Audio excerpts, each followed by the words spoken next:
Corona ने इस बार ग्रामीण इलाकों को अपनी जद में ले लिया, जिससे स्वास्थ्य व्यवस्था चरमरा गई है। ऑक्सीजन किल्लत ने कोड में खाज का काम किया। ऐसे में भामाशाहों के योगदान ने खासी मदद की। नोखा के नरसी कुलरिया भी ऐसे ही भामाशाह के रूप में उभरे, जिन्होंने पिछले कोरोना काल से लेकर अब तक हर मुश्किल घड़ी में मदद का बीड़ा उठाया। ये रिपोर्ट देखिए।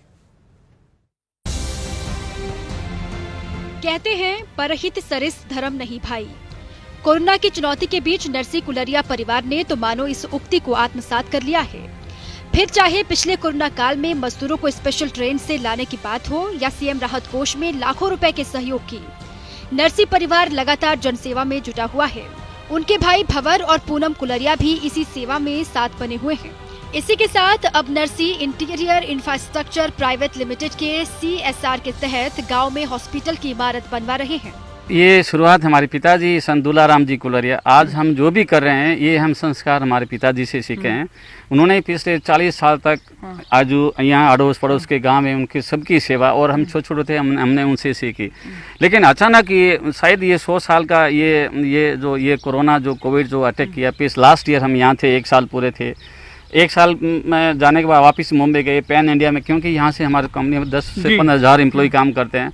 लेकिन इस समय जो वापस सेकंड जो वेव आई है, यहाँ पर हमारे सामने डॉक्टर साहब बजाज साहब खड़े हैं, हमारे नेमी सिंह जी खड़े हैं, या SHO साहब खड़े हैं, SDM साहब खड़े हैं।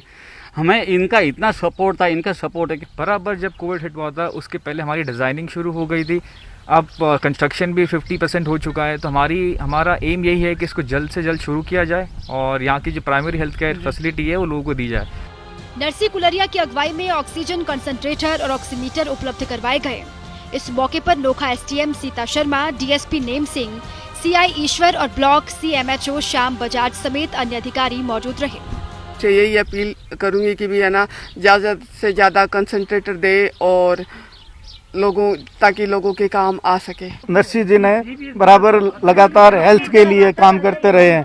इन्होंने अभी जैसे हॉस्पिटल का निर्माण इनका चालू है, और यहाँ जो अभी है ऑक्सीजन कंसंट्रेटर, इसके अलावा ये मेरे को बराबर फ़ोन करते रहते हैं कि डॉक्टर साहब किसी भी चीज़ की ज़रूरत हो, चिकित्सा विभाग में किसी भी तरह की चीज़ की ज़रूरत हो, आप मेरे को बता देना, मैं आपको फटाफट अवेलेबल करवा दूँ। कहीं से मंगवा के, चाहे मैं बॉम्बे से मंगवाऊँ या जहाँ से भी मंगवाऊँ। पिताजी कहा करते थे कि देश काल वस्तुदान, जब जिस टाइम जिसकी ज़रूरत हो वो चीज़ दान करनी चाहिए। हम दान का नाम नहीं लेकर के, मेरे ख्याल से अभी लोगों के लिए ये ऑक्सीजन कॉन्सेंट्रेटर बहुत ज़रूरी है। अभी मेरे ख्याल से आप देखो, जिसके पास पैसा पड़ा है लेकिन लोगों के पास सांस लेने के लिए कुछ नहीं है करके। हम ये कहना चाहते हैं कि हमारे जितने भी गांव के लोग हैं, पहले हम गांव के लोगों को बताते हैं और गांव के लोगों को सिखाते हैं कि यहाँ से गांव से जो भी निकलते हैं, सीलवा से, मूड़वा से और पीछे से भी लोग आते हैं, तो उनको बोलते हैं भैया ज़रा दूरी बनाए रखो। गाड़ियों में भर भर के लोग आते हैं तो उनको यहाँ ही रोकते हैं और दूर दूर करते हैं, और मास्क रखो और 2 गज की दूरी रखो, जो दूर रहो।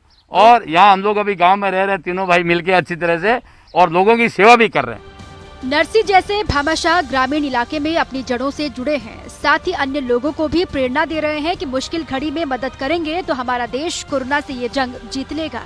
बीकानेर से लक्ष्मण राघव की रिपोर्ट।